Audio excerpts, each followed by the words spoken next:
سلیمان بن ابی مسلم نے بیان کیا، ان سے طاؤس نے اور انہوں نے ابن عباس رضی اللہ عنہ سے سنا کہ رسول اللہ صلی اللہ علیہ وسلم جب رات میں تہجد کے لیے کھڑے ہوتے تو یہ دعا پڑھتے، جس کا ترجمہ یہ ہے: اے میرے اللہ، ہر طرح کی تعریف تیرے ہی لیے زیبا ہے۔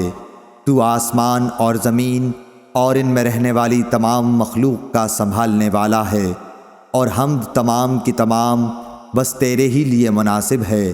آسمان و زمین اور ان کی تمام مخلوقات پر حکومت صرف تیرے ہی لیے ہے اور تعریف تیرے ہی لیے ہے۔ تو آسمان اور زمین کا نور ہے اور تعریف تیرے ہی لیے زیبا ہے۔ تو سچا ہے، تیرا وعدہ سچا، تیری ملاقات سچی، تیرا فرمان سچا ہے۔ جنت سچ ہے، دوزخ سچ ہے، انبیاء سچے ہیں، محمد صلی اللہ علیہ وسلم سچے ہیں، اور قیامت کا ہونا سچ ہے۔